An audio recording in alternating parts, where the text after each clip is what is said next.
Good morning students. बच्चों, आज हम ट्रांसलेशन में वर्कशीट 12 करेंगे। कौन सी वर्कशीट करेंगे? वर्कशीट 12 हमारी ये रह गई थी, तो हम इसको आज कंप्लीट करेंगे। ठीक है, वर्कशीट 12 क्या है बच्चों, इसको आप थोड़ा ध्यान से समझिएगा। गेट प्लस वर्ब की थर्ड फॉर्म। देखिए बच्चों, हम गेट का यूज़ कब करते हैं ये समझते हैं। पहले तो आप सभी ने पास्ट पार्टिसिपल पढ़ा है। कैसे बनता है पास्ट पार्टिसिपल? जब हम वर्ब की थर्ड फॉर्म यूज़ करते हैं। जैसे ब्रेक है, क्या है? ब्रेक। अब ब्रेक का जब हम पास्ट पार्टिसिपल बनाएंगे तो वो क्या बनेगा? ब्रोकन, क्योंकि ब्रेक की थर्ड फॉर्म क्या होती है? ब्रोकन। तो ये जो ब्रोकन बन गया वो किसके रूप में काम करता है? एडजेक्टिव के रूप में। किसके रूप में काम करता है? एडजेक्टिव के रूप में। जैसे ब्रोकन चेयर, बोला ना, ब्रोकन चेयर। तो ब्रोकन चेयर का मतलब हो गया टूटी हुई चेयर। तो यहाँ पर जो ब्रोकन वर्ड है that is used as a adjective. ये वर्ब की तरह इस्तेमाल नहीं किया जा रहा है, ये किसकी तरह इस्तेमाल किया जा रहा है? एडजेक्टिव की तरह। ये ब्रोकन है, जैसे BROKEN, जो ब्रोकन वर्ड है वो किसके रूप में काम कर रहा है? यहाँ पर वर्ब के रूप में काम नहीं कर रहा है, यहाँ पर एडजेक्टिव के रूप में काम कर रहा है। जैसे ब्रोकन चेयर, टूटी हुई चेयर। तो ये जो टूटी हुई चेयर है इसका यहाँ पर जो ब्रोकन है that is used as a adjective. किसकी तरह इस्तेमाल हो रहा है? एडजेक्टिव के तरह इस्तेमाल हो रहा है। अब ब्रोकन आप एडजेक्टिव हो गया तो हमें वर्ब की ज़रूरत तो पड़ेगी ना।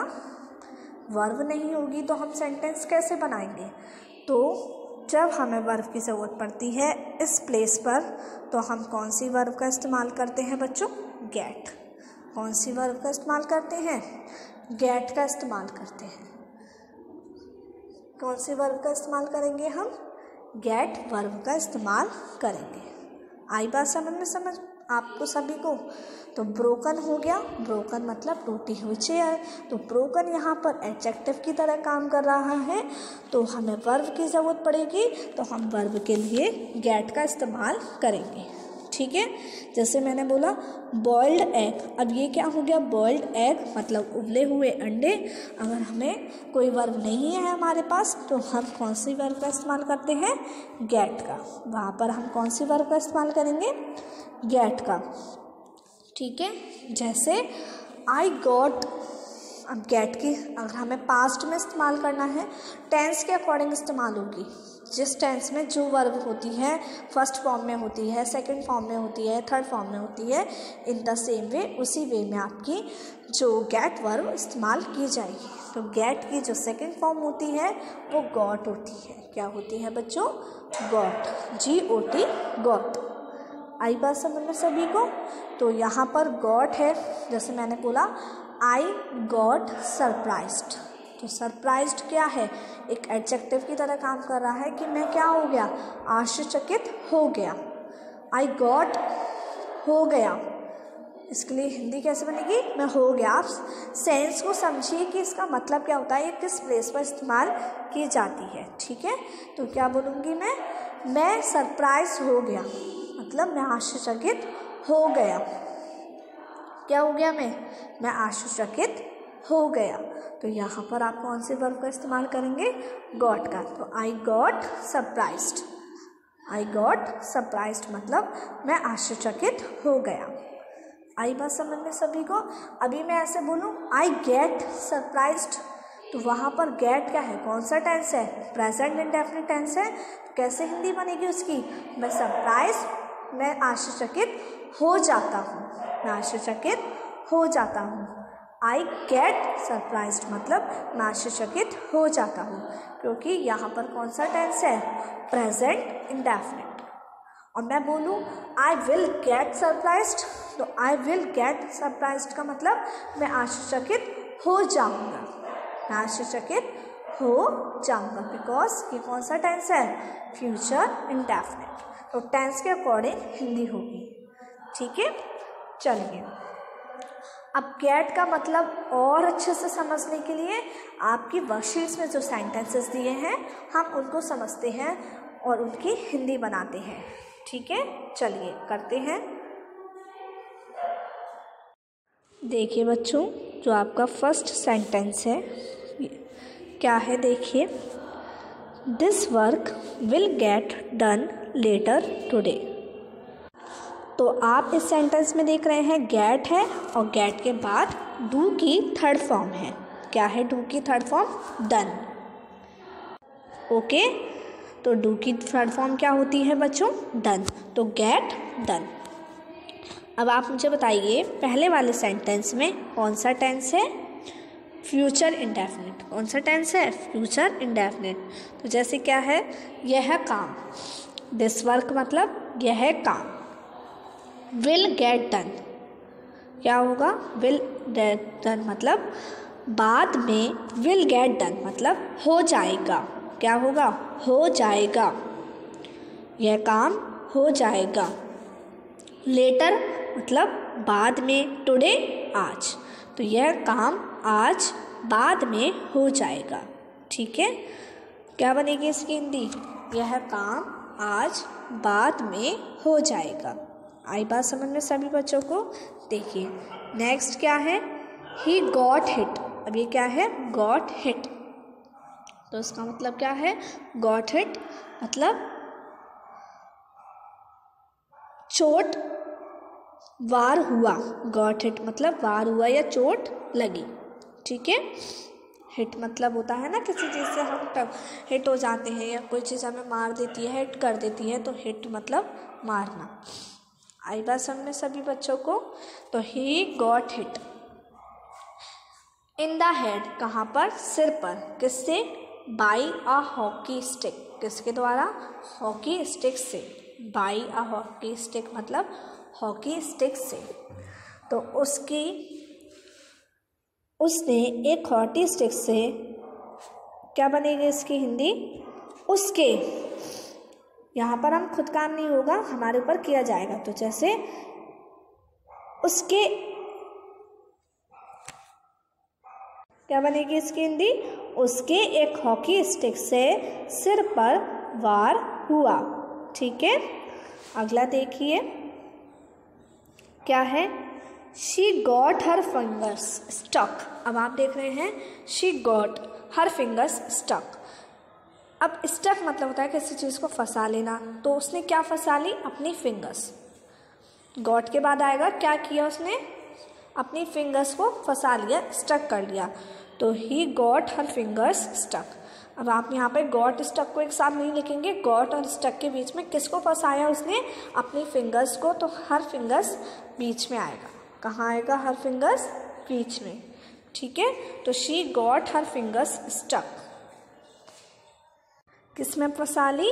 इन अ बॉलिंग बॉल। किसमें? बॉलिंग बॉल में फंसा ली। तो क्या बनेगी इसकी? उसकी उंगलियां एक बॉलिंग बॉल, गेंद में, एक बॉलिंग गेंद में फंस गई। क्या बनेगी इसकी हिंदी? उसकी उंगलियां एक बॉलिंग गेंद में फंस गई। आई बात समझ में सभी बच्चों को? नेक्स्ट देखिए, he got stuck in the mud. He got stuck मतलब वह फंस गया। ही गॉट स्टक मतलब वह फंस गया। किसमें? इन the mud. In the mud का मतलब किस में फंस गया? मिट्टी में। किस में फंस गया? मिट्टी में। तो वह मिट्टी में फंस गया। क्या बनेगी इसकी हिंदी? वह मिट्टी में फंस गया। ठीक है, आई बात समझ में सभी बच्चों को? नेक्स्ट देखिए,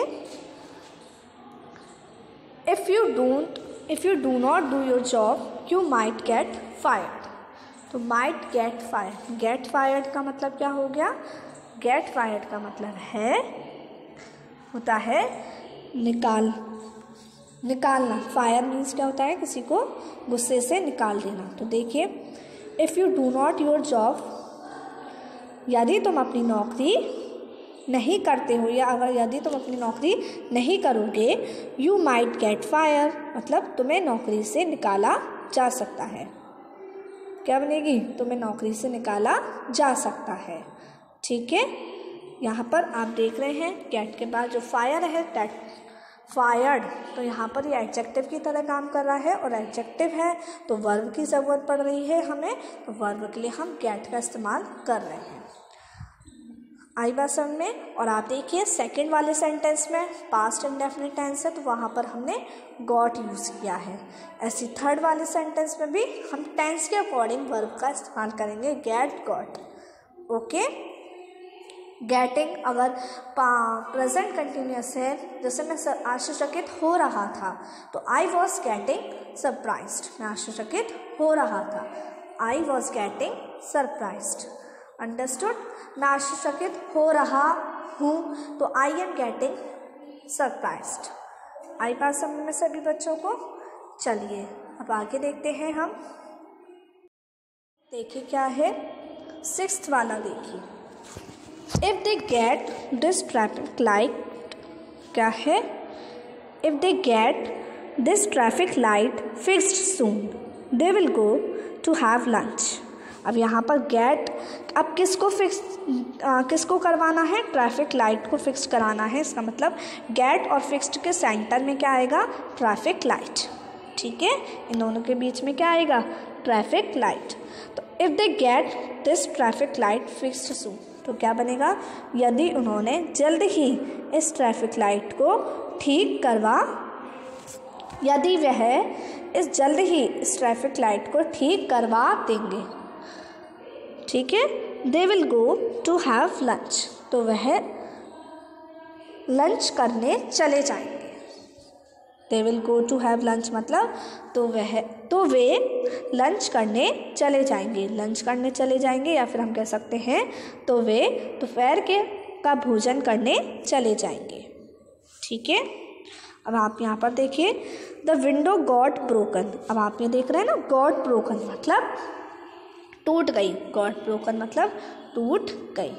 तो द विंडो गॉट ब्रोकन मतलब खिड़की टूट गई। वेरी इजली मतलब बहुत आसानी से, खिड़की बहुत आसानी से टूट गई। क्या बनी इसकी हिंदी, खिड़की बहुत आसानी से टूट गई। ठीक है, अगला देखिए, it will get fixed sometime next week, मतलब इट विल गेट फिक्स्ड, यह ठीक हो जाएगा। इट विल गेट फिक्स्ड मतलब यह ठीक हो जाएगा। समटाइम मतलब कभी कभी, नेक्स्ट वीक अगले सप्ताह, यह अगले सप्ताह कभी भी। समटाइम मतलब कभी भी, कभी कभी नहीं, सॉरी क्या बोलेंगे, कभी भी। तो यह अगले सप्ताह कभी भी ठीक हो जाएगा। आई बात समझ में सभी बच्चों को। क्या बनेगी इसकी हिंदी, यह अगले सप्ताह कभी भी ठीक हो जाएगा। आ रही है ना समझ में सभी बच्चों को। अगला देखिए, the light got installed incorrectly. तो लाइट इंस्टॉल मतलब होता है स्थापित करना, लगाना। तो जो लाइट है वो गलत रूप से, इनकरेक्टली मतलब गलत रूप से स्थापित हो गई। जो लाइट है, द लाइट गॉट इंस्टॉल्ड। ठीक है, देखो यहाँ पर लाइट जो है वो खुद काम तो नहीं कर रही ना, उसको स्थापित किया गया। तो जो लाइट है वो गलत रूप से स्थापित हो गई। इसके लिए हम कौन सी वर्ब का इस्तेमाल कर रहे हैं, गॉट का। हो गई, कौन सा टेंस है यहाँ पर, पास्ट इंडेफिनिट। कौन सा टेंस है यहाँ पर, पास्ट इंडेफिनिट। ठीक है, आई बात समझ। चलिए अब 10 वाला देखते हैं हम। Her thumb got hurt when using the stapler, मतलब हर थंब उसके अंगूठे, उसका अंगूठा गॉट हर्ट मतलब घायल हो गया, घायल होना या चोट लग गई, उसके अंगूठे में चोट लग गई। व्हेन यूजिंग द स्टेपलर, कब, स्टेपलर का इस्तेमाल करते समय। कब लग गई उसके चोट, स्टेपलर का इस्तेमाल करते समय उसका अंगूठा घायल हो गया या उसके अंगूठे में चोट लग गई। आई बात समझ में सभी बच्चों को, आया ना समझ। तो बच्चों अब मैंने आपको ये 10 तक करा रही हूँ मैं आपको। 5 सेंटेंसेस आपको देखिए, ये जो आपके 11 से लेकर 15 तक के सेंटेंसेस हैं, इन्हें आप खुद बनाने की कोशिश करें जैसे मैंने आपको आगे के सेंटेंसेस बनाए हैं। इन द सेम वे आपको ये 11 to 15 सेंटेंसेस खुद बनाने हैं। आई बात समझ में? वरना आप खुद नहीं बनाएंगे तो आपको समझ में नहीं आएंगे कि इनकी हिंदी कैसे बनेगी। ये जो वर्ब्स हैं इन्हें आपको याद है, ये सारी वर्ब्स नहीं याद हो तो एक बार रिवाइज करिएगा अपनी वर्ब्स को और फिर इन सेंटेंसेस को खुद बनाइएगा। खुद बनाने की क्या करेंगे, कोशिश करेंगे। आई बात समझ में? ज़्यादा डिफ़िकल्ट नहीं है। मैं आपको चलिए 11 वाला और बता देती हूँ क्या है। She got interested in the finger play. She got interested मतलब उसने रुचि ली, उसने रुचि ली। किस में ली? इन द फिंगर प्ले मतलब उंगली के खेल में उसने रुचि ली। एंड ट्राइड और कोशिश की, टू इमिटेट इट। इमिटेट मतलब नकल करने की, और उसकी नकल करने की कोशिश की। उसने उंगली के खेल में रुचि ली और उसकी नकल करने की कोशिश की। आई बात समझ में? देखिए 12 वाला। द कॉटेज गॉट डैमेज्ड मतलब झोपड़ी नष्ट हो गई। बैडली मतलब बुरी तरीके से। किसमें? इन फ्लड्स। इन फ्लड्स मतलब बाढ़ में। लास्ट ईयर मतलब पिछले हफ्ते। तो पिछले हफ्ते झोपड़ी बाढ़ में बुरी तरह से नष्ट हो गई। अब ओनली कितने रह गए? 3। अब 3 तो आप खुद बना सकते हैं ना। जब मैं आपको 12 सिखा सकती हूँ तो 3 आप खुद भी समझ कर सकते हैं। तो बच्चों आज आपको वर्कशीट 12 के 1 से लेकर 15 के सेंटेंसेस की क्या बनानी है? हिंदी बनानी है। अच्छे से पूरी वीडियो को देखिएगा, समझिएगा और हिंदी बनाइएगा। ठीक है। अब मैं आपको कल नेक्स्ट क्लास में जो उसके नीचे एक्सरसाइजेस दी गई है उसमें मैं आपको बताऊंगी कि उसमें आपके सेंटेंसेस दिए हैं जिन्हें आपको गेट वर्ब का यूज़ करके चेंज करना है। ठीक है। तो अब हम नेक्स्ट कल मिलेंगे। Till then take care, bye bye.